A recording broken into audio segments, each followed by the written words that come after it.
Recentemente, o Rodrigo rompeu o ligamento cruzado anterior do joelho direito e assim não só tá fora do resto da temporada do Real Madrid, como também da Copa do Mundo. Um baque muito grande pro Rodrigueira e também pra todo brasileiro que possivelmente ia ver o cara com a 10 do Brasil na Copa, mas ele não foi o único. Até o momento, o Samu do Porto e da Espanha e o Minamino do Mônaco e do Japão também tiveram essa mesma lesão de ligamento cruzado anterior do joelho e também estão fora da Copa. Essa é simplesmente a lesão mais temida por qualquer jogador de futebol. E nesse vídeo a gente vai entrar nos detalhes do que é a famosa LCA, por que ela faz um jogador ficar afastado por tanto tempo dos gramados e como que os caras voltam depois de ter o joelho arrebentado dessa maneira.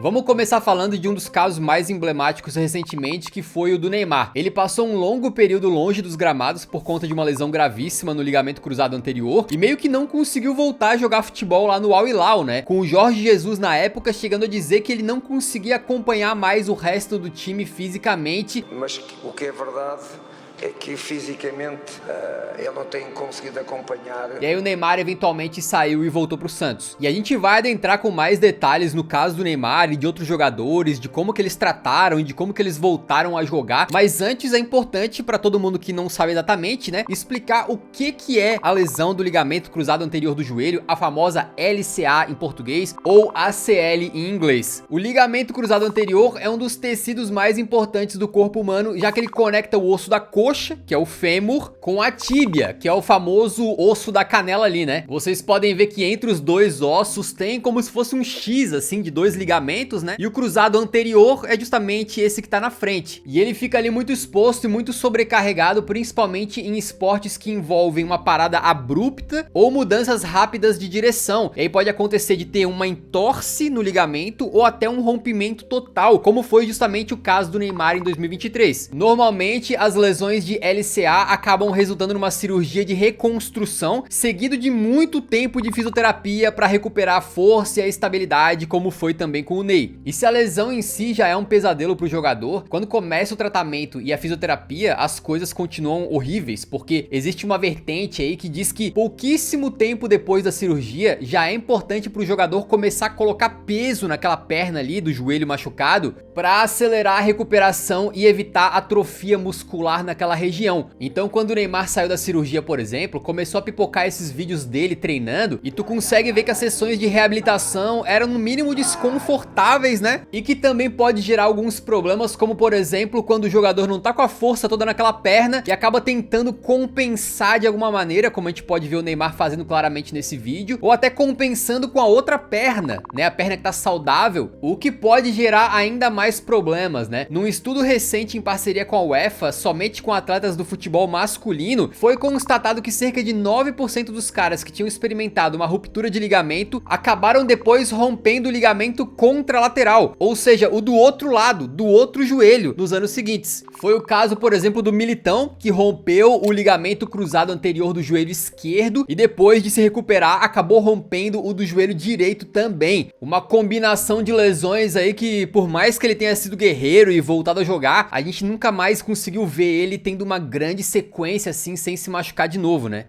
E por falar em Militão, o elenco do Real Madrid tem passado por muitos casos de ruptura de LCA. Além dessas do Militão, o Courtois também teve. E o Rodrigo agora, aparentemente, já tinha machucado parcialmente o seu LCA, mas continuou jogando. Quando a gente tava pesquisando pra esse vídeo, me pareceu, como leigo, né, um negócio absolutamente ridículo, deixar o cara jogando ali já com problema no ligamento. Mas pelo que a gente conseguiu ver aqui, muitos especialistas defendem que dá sim pro jogador continuar atuando só fazendo fisioterapia. Mas o fato é que essa lesão que já existia anteriormente num grau menor acabou gerando uma ruptura completa do ligamento. E inclusive parece que o Rodrigo não é o único, saiu também uma reportagem dizendo que o ligamento do Mbappé tá no limite já. O ligamento cruzado posterior izquierdo del jugador está al límite. Meio que prestes a estourar e o cara continuou jogando mesmo assim. O que inclusive tem gerado treta, uma reportagem afirmando que o Real Madrid quer botar o Mbappé pra jogar já o quanto antes, enquanto o próprio staff do Mbappé quer que ele se recupere totalmente porque é ano de Copa do Mundo. E o Mbappé não quer perder de nenhuma maneira, né? Afinal, é uma lesão absolutamente horrível. Pra vocês terem uma ideia, olha o que o Courtois falou sobre a lesão dele. Eu chorei muito porque essa é a pior coisa que pode acontecer a um jogador de futebol. Uma lesão de ligamento ligamento cruzado. É difícil porque você sabe que por um longo tempo vai ficar parado. É uma lesão tão grave que alguns pesquisadores tentaram desenvolver uma espécie de airbag para o joelho. Basicamente, uma empresa fez uma joelheira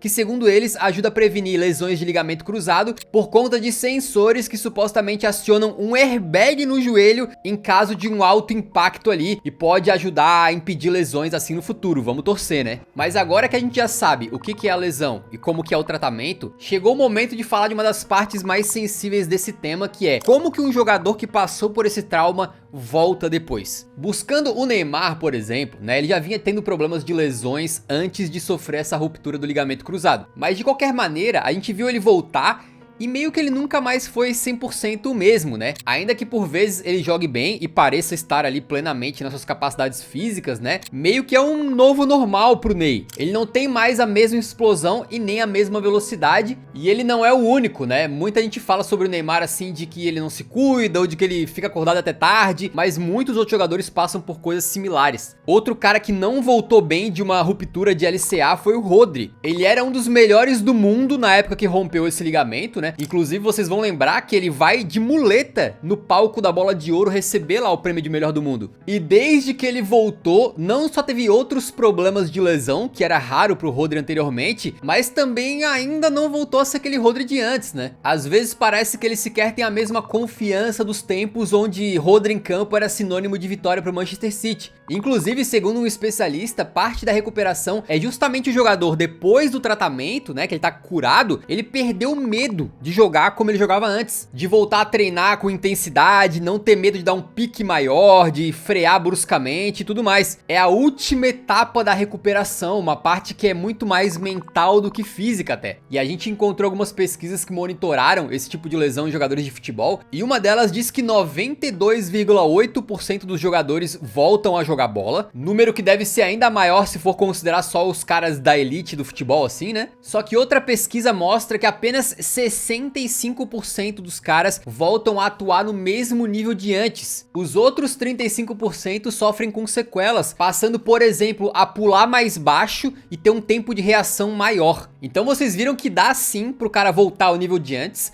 mas não é garantido. Para muito jogador, existe uma carreira antes e uma depois de romper o ligamento cruzado anterior. E por isso acho que vale a pena a gente comentar alguns casos assim relevantes dos últimos tempos para mostrar um pouquinho a diferença, né? Um desses casos é o do Florian Wirtz. Em março de 2022, justamente um pouquinho antes da Copa do Mundo ali, né? Ele tava encarando Colônia pelo Bayer Leverkusen e acabou plantando o pé no chão de mau jeito e logo de cara levou a mão no joelho. Pouco depois veio o diagnóstico, né, de ruptura do LCA, e a gente não sabia se aquela jovem promessa ali continuaria sendo uma jovem promessa depois de passar por isso. O Wirtz encarou 10 longos meses de recuperação, perdeu a Copa do Mundo, né, que seria a sua primeira, e retornou aos gramados lá em dezembro de 2022. Porém, o que a gente viu do Wirtz? Ele voltou e se transformou num jogador espetacular, muito melhor do que ele era antes da lesão, porque ele era apenas uma promessa e se tornou um jogador pronto. Aí fez aquela temporada absurda lá em 2023-24, quando o Leverkusen é campeão dos 2 títulos na Alemanha de forma invicta, e com o Wirtz sendo o melhor jogador deles. E a gente também conseguiu comparar alguns dados fornecidos pela Bundesliga, que mostram que na temporada 24-25, o Wirtz foi um dos líderes de sprints na competição. A média de quilômetros corridos a cada 90 minutos por ele bateu 11,8, muito semelhante ao que ele tinha antes da lesão, e a velocidade máxima registrada dele também. O que significa que se ele não bateu os mesmos níveis físicos de antes, ele chegou muito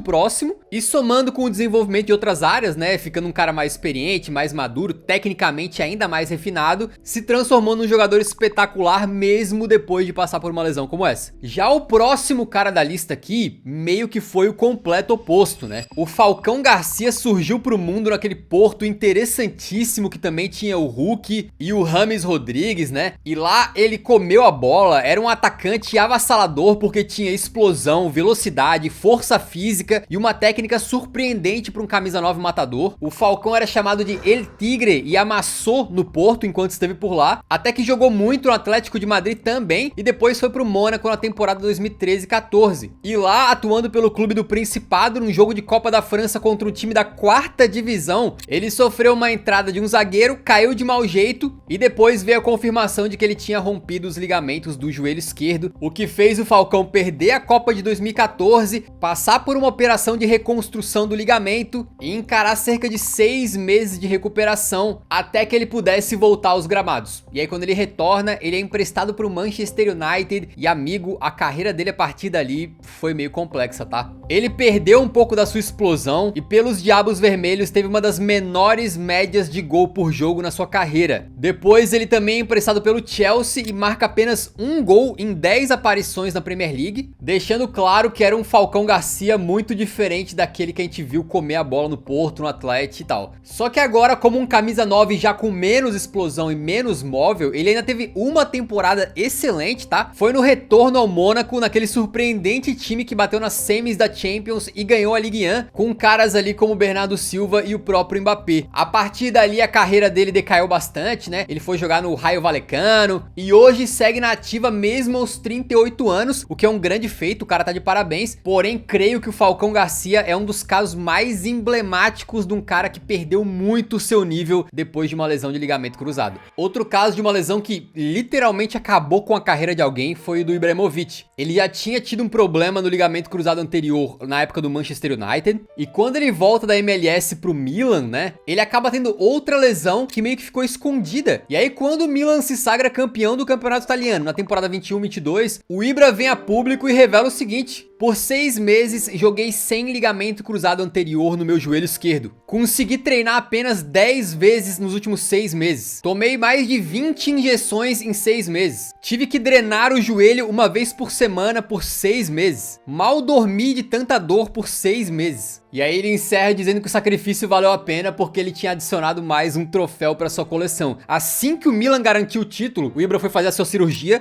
reconstruiu o ligamento, né? Mas talvez um pouco por causa da lesão ser muito severa, muito grave, e o cara também tava com uma idade bem avançada já, ele se recupera só para jogar 4 partidinhas ali na temporada 22-23 antes de anunciar sua aposentadoria. E se tem jogador que volta bem e jogador que volta mal, também tem uma coisa muito curiosa que é o tempo de recuperação dessas lesões, né? O Buendia do Aston Villa, lá em 2023, rompeu o LCA e ficou um pouco mais de 300 dias em recuperação até conseguir voltar. Mas o curioso é que logo depois da lesão dele, outro colega de Aston Villa, o Tyrone Mings, também rompeu o seu LCA e também precisou passar por uma cirurgia de reconstrução, mas diferente do argentino, o Mings ficou mais de 400 dias parado sem jogar, se recuperando, e ainda teve um problema que a gente consegue ver claramente nesse vídeo, que foi uma atrofia muscular. A perna dele ali, ó, fininha, fininha. Foi quase 1 ano e meio pro Mings conseguir voltar a jogar. Só que existe um exemplo que vai pro outro extremo, que é de uma recuperação super rápida e quase inacreditável, porque uma lesão de LCA, no mínimo o cara fica fora uns 6 meses, geralmente uns 9, 10, e tem gente que fica até 1 ano ou mais, como foi o caso do Mings. Mas um caso muito marcante foi o do brasileiro Dodô, da Fiorentina, que teve também uma ruptura de LCA, que deveria levar, né, uns 6 meses pra recuperar, só que o homem fez uma recuperação impecável e voltou a jogar em 4 meses. E por mais que o caso do Dodô seja muito raro, né, é mais uma exceção do que qualquer coisa, a gente pode ver que as lesões são diferentes e afetam os jogadores de maneiras distintas também. E tem outro caso que eu queria falar de um cara que voltou assim voando, provavelmente melhor do que ele era antes da lesão, que foi do Timber, do Arsenal, né? Ele chegou nos Gunners como um dos melhores defensores do futebol holandês e logo na sua estreia na PL, na temporada 23-24, deu um bote com o pé fincado no gramado e o joelho foi um pouco pra dentro, e aí ele sofreu uma ruptura total do ligamento cruzado no segundo tempo da partida. Ele foi substituído e passou praticamente a campanha inteira afastado, retornando só no finalzinho da temporada pra jogar uma partidinha ali que foi literalmente a última daquela Premier League. Só que aí na sua primeira temporada depois da lesão, né, em 2024-25, ele tem 70% dos minutos jogados na liga como titular, titular. E na temporada 25-26 é simplesmente dono da lateral direita dos Gunners, jogando quase todos os minutos da temporada e como um dos caras mais importantes da equipe, apoiando o ataque muito bem e deixando até os seus golzinhos de vez em quando. O que é o exemplo perfeito de que dá sim pra se recuperar dessa lesão da melhor maneira. O Timber joga hoje o melhor futebol da carreira, virou um jogador superior ao que era antes e não parece que a lesão assombra ele, ou que ele tem aquele medo residual, né, de botar pressão no joelho. Pelo contrário, o cara joga quase sempre, é titular absoluto, nunca sai do time e tá sempre muito bem ali, entrando em dividida, pulando, correndo e tudo. Então a gente tem exemplos de jogadores que tiveram a carreira praticamente destruída por uma lesão de LCA, como foi o caso do Falcão Garcia e do próprio Ibra, que já tava mais velho, é verdade, mas logo depois se aposentou, né? E de outros como o Timber e o Wirtz, que parece que até voltaram melhores do que eram antes. Mas voltando bem ou não, o fato é que essa é a lesão mais temida por um jogador de futebol, que a recuperação é sofridíssima e algo que a gente não deveria desejar nem pros nossos maiores rivais, né?